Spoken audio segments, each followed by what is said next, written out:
Yo, yo, yo, I have changed my office around. I've basically moved my desk one way. I feel happier with it. It's great. Welcome to the channel. It's Excoundrel here. I chatted a load of rubbish there for about 10 seconds. What we're going to do today is we're going to look at exclusive weapons. And I'm going to give you the 5 top exclusive weapons to kind of get to a certain level.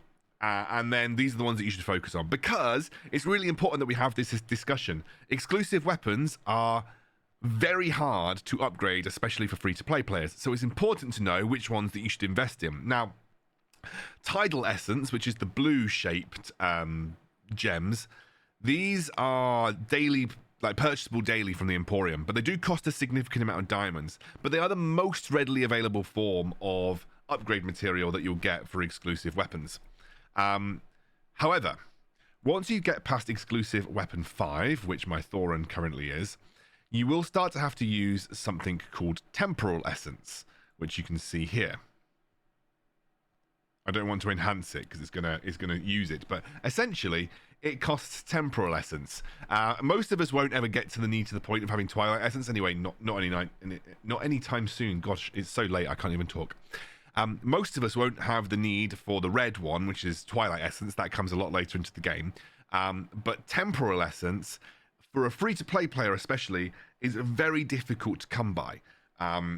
You get it as a reward from the Towers of Abyss, or the Trials of Abyss, and you get it as a reward for ranking in the top 50 in the Dream Realm. That is the most consistent way to generate this. However, if you can't rank in top 50 of the Dream Realm, you're not going to have a consistent supply of this, and therefore it's going to be a lot harder for you to get to level 10 X weapons, which is why, if you're ever wondering why people re-roll onto new servers as a free-to-play player, I would recommend it. Sometimes it's good to have a go at AFK Journey, figure out what's best in terms of wish lists and which units you want to prioritize, and then go to a new server and just rank in the Dream Realm in the top 50 if you can every single day until whales start to come into that server. And you can build up a backlog of this essence before you start to get drowned out by whales.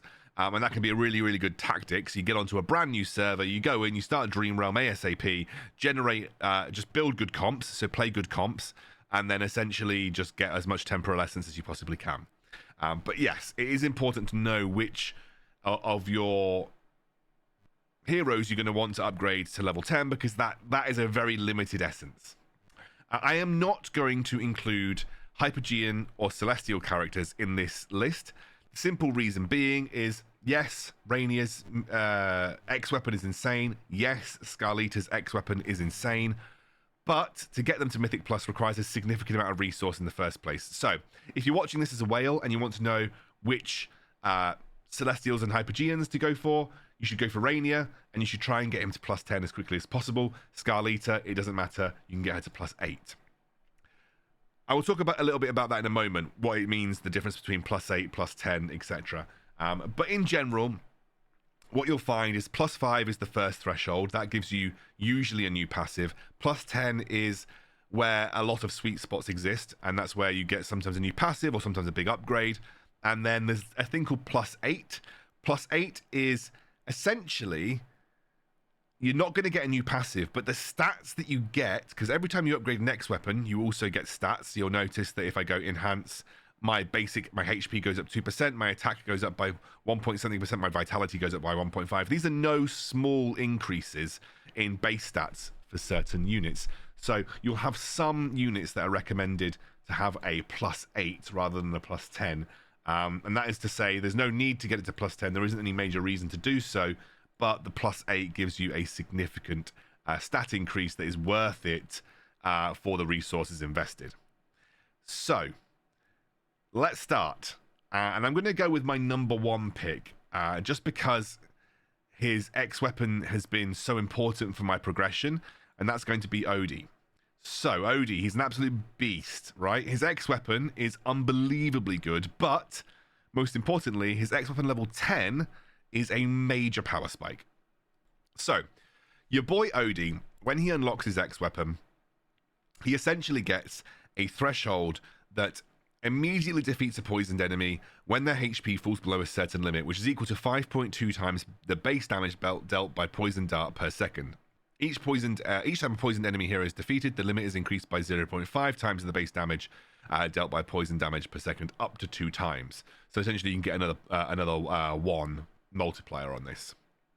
At base rank 5, Odie gets 5.7. Now, actually, to be completely honest with you, base rank 5 on Odie isn't that big of a deal. It is an extra 0.5 of a multiplier, which essentially means Odie starts the battle as if he has already killed someone with his X weapon, which can be a deal breaker for some fights, but frankly, you're not going to find that his level 5 X weapon is going to change his game that much. So, if you don't have the resources to get Odie to 10, then actually getting him to 5 isn't that big of a deal. If you can get him to 5 and then eventually get him to 8, that's a really good starting place in terms of raw stats. But let's say you've got a certain amount of tidal essence and you don't know where to invest it. Odie's level 5 is not that big of a deal, but you're going to have to do it eventually anyway because Odie's level 10 X weapon is the ultimate sweet spot for him. At level 10 base weapon, Odie gets 600 initial energy, which essentially allows Odie to immediately cast, and I'm going to show you in Trial of Abyss. Now, my Trials of Abyss are a little bit trivial at the moment because I haven't, ever since unlocking the resonance level, I haven't really pushed Trials of Abyss that much, but I'm going to show you Trial of Abyss now. We'll go with a bit more of a Mauler focused team, go for one of my old favorites that I used to run. And by the way, I am so vindicated because I had a guy tell me that Antandra was terrible and it's not worth wishlisting. But if you go and look at the Pride Win tier list now, Antandra is listed S+ for Trials of Abyss because Antandra is a very solid tank. Anyway, I will stop talking about that, guys. Trust me. I love Antandra. I'm a massive Antandra simp. I think she's a great unit. So, Odie has started with almost 2/3 of his HP bar, which essentially means he's going to cast already. And as you can see, stacks up this poison bar. And you'll notice that even though Lucius is full HP, he gets executed. That snake comes through and executes him. We'll get another execute coming out. Here we go for another one. And basically, this is what happens when Odie gets his X weapon. He basically just keeps resetting, and then he ends up getting 5 kills.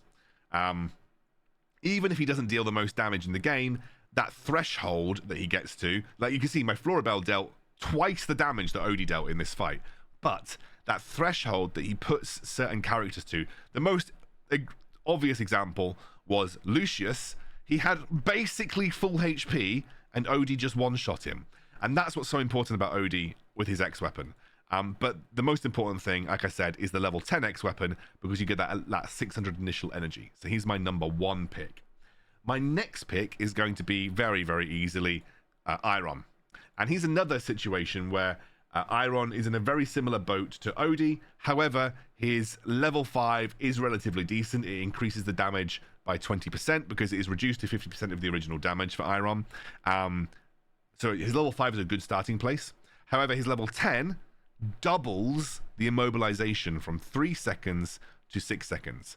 There is no real reason to go for 15 on Eironn. It is simply a 10% damage increase on his ultimate, and his ultimate doesn't deal a huge amount of damage in the first place. So level 10 is basically the absolute sweet spot you want for him. It doubles the root duration, which is a big deal. So this is a very, very useful thing to go for. I think you guys have probably seen him in action, but I will just show you another Trial of Abyss using an Eironn comp. I don't have Carolina, so I don't use Carolina.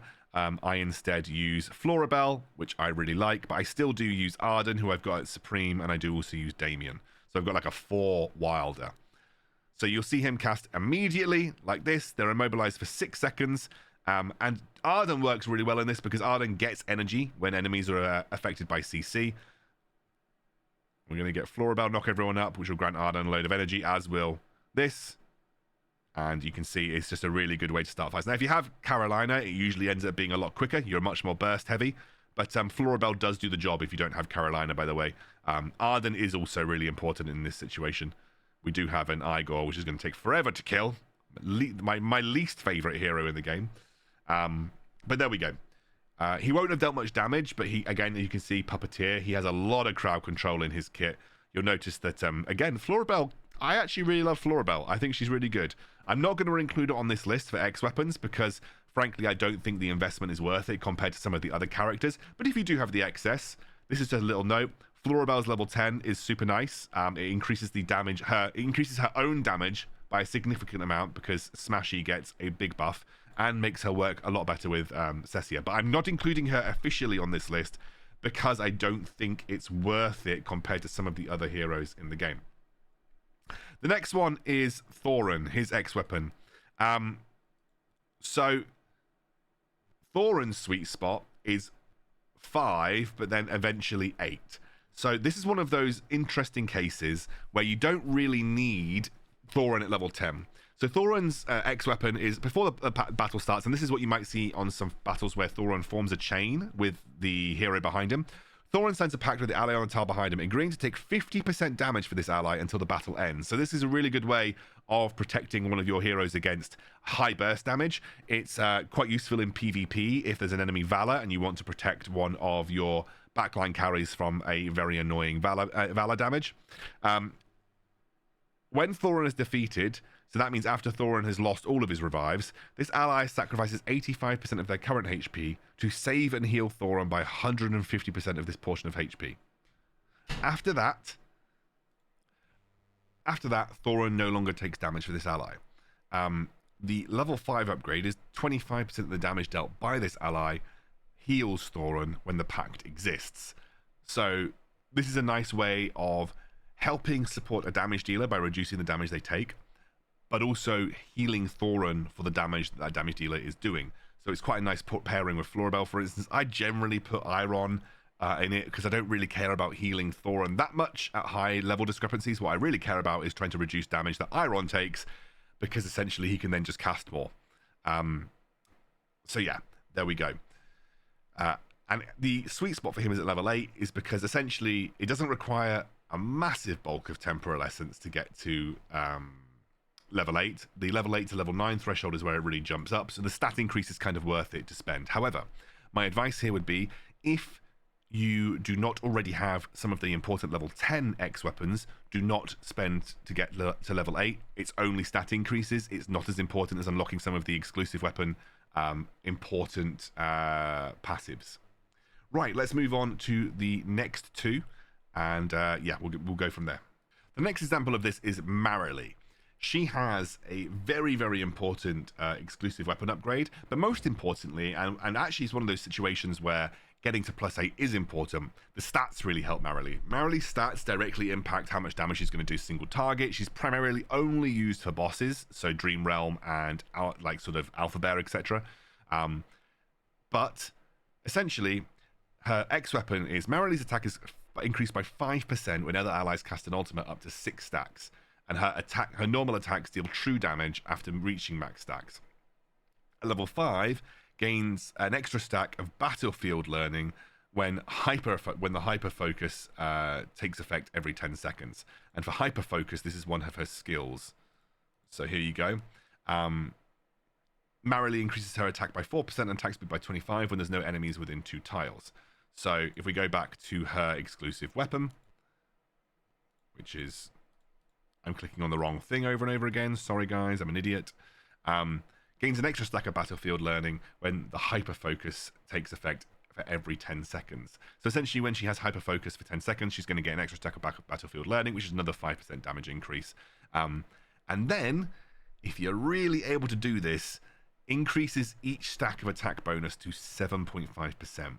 which is a 50% increase of bonus damage overall, and eventually at +15 and 8.5%. These are big increases in damage that you get from Marilee. Now, she's not as high priority for me as some of the characters such as Odie and Eironn. They are much better for progression, but if you want to rank highly in Dream Realm, you need to invest in Marilee's X-Weapon. And that brings me on to my next target, which is Korin, and he practically has the same pathway, except for a good base level for Marilee is +8 because of the stats and how important it is. A good base level for Korin is +5. When Korin and the allies within 2 tiles cast their ultimates 3 times in total, Korin's arms feel nature's powers and enchanted spear with wild magic dealing additional true damage equal to the 2% of the target's max HP with follow-up attacks. The extra damage cannot exceed 40% of Korin's attack. At +5, it increases Korin's attack speed by 60 during the skill, and because this is time gated, that increased attack speed is going to massively boost Korin's damage. Increases additional true damage to 2.5%, which is a 25% increase in true damage, which is a big deal, and then 2.8%. But +10 and +15 are late game goals for Korin. +5 is a really good baseline to have for him. These are probably the two most important Dream Realm X weapons that you can get. They're going to massively increase your single target damage from them. Now, I will need to mention a couple of others, specifically because they form the Eironn comp. So Arden, his X weapon. Essentially, Arden inflicts all enemies within the range of Dark Cloud entangling roots once after casting Force of Nature. The effect range of Arden's ultimate is extended to 3 tiles. Now, this is not always that important. I would say that because with Eironn grouping people up, they tend to be within a relatively small radius anyway, but this just helps him in some of those situations where people tend to spread out, get a little bit more benefit out of it, and then the duration of entangling roots is increased to 3 seconds and then to 3.5 seconds. The base duration of entangling roots, by the way, if we go and have a look, is 2 seconds. So it's going to increase the duration of the stun by 3 seconds, sorry, by 50% to 3 seconds, which is a pretty decent deal. But what I would say is that for Arden, it's not the biggest deal in the world to upgrade his X weapon. You're not getting, apart from the stat increases, you're not getting a massive damage increase out of him. It's much more utility focused for Arden, but that utility can be really useful. The extra second can make the difference when it comes to dealing with annoying PvP comps or high level PvE content. And then obviously finally, another really important one, and I finally have my first copy of her, is Carolina. I'm so far away from having Carolina that it's not even funny. 1 second. I can't even show you her mythic. Can't even show you. Right. When casting Snowball Witchery, Carolina permanently increases the damage of snowballs by 10% up to 7 times. From the third cast of Snowball Witchery, Carolina deals AoE damage to adjacent tiles with newly produced snowballs and reduces enemies' magic defense for 15% by 6 seconds. This is an absolutely incredible X weapon. Carolina surrounds herself with 4 snowballs and automatically shoots a snowball to attack an enemy every 3 seconds, dealing 130% damage onto the target under crowd control effects. Each enemy can be attacked by a snowball every 2.5 seconds. Carolina creates more snowballs when they're all used up. So essentially, she can boost her snowball damage by 70%, which is a massive part of her DPS. She deals AoE damage with them in adjacent tiles, which is great in combination with Eironn. And that can be done from the first cast because it only takes 3 to do it. And the magic defense goes down by 15% for 6 seconds, which I believe on top of Eironn is just reducing magic defense in total by a huge amount, which is great for Arden, great for Eironn, great for Carolina. At exclusive weapon level 2, which is where you get to +5, uses a snowball to attack the same controlled enemy hit by Carolina's normal attacks. So essentially, you can focus fire your snowballs. And then the magic penetration goes up by a massive amount at +10 and +15. That is, +10 is great. +15 is probably not worth it for the 5%, but getting her to +10 is a 25% reduction in magic defense, which is crazy. So she is another really important one to invest. But I'm going to round the video out just kind of by saying, what I feel is really important. I feel the most important ones that you can go for in terms of upgrading and progression. Odie is my number 1. Eironn, my number 2, because it unlocks the comp. Thoran, number 3, because it can grant extra survivability. Really strong extra frontline. Super nice in that regard. My next then would be Dream Realm for Dream Realm progression, and that would be Marilee and Korin. If you are going to get the Eironn comp online, Arden's is nice to have, but it's not absolutely necessary, and Carolina's is really good to have, especially at level 5, but obviously you need to have her at an X weapon already unlocked. But, she's a higher priority for me than Arden, personally, but, I would say that Eironn is absolutely necessary to make that comp work. Do you know what? I also forgot to mention Damien. Damien's not on my top list, but what I would say is that Damien's level 5 is actually really important. By getting Damien to level 5, he essentially can heal allies within 2,080 80% HP per second, which is really great. That's a huge heal. But it's not as, it's not a deal breaker compared to Eironn, which is like absolutely absolutely necessary. So here's my 5: Eironn, Odie. So Eironn level 10 if you can, Odie level 10 if you can, Marilee level 8 and eventually level 10, level 15, and Korin level 5, eventually level 10. And then we also mentioned, who else did we mention? It's Thoran, level 5 into level 8 if you can. There you go, guys. Hopefully that's helpful for you. I included you quite a lot of information there, but that's, my 5 takeaways, the ones that I would suggest going for as a first priority, especially with your limited temporal essence. And yeah, enjoy. Hopefully you guys get there, and I'll see you soon.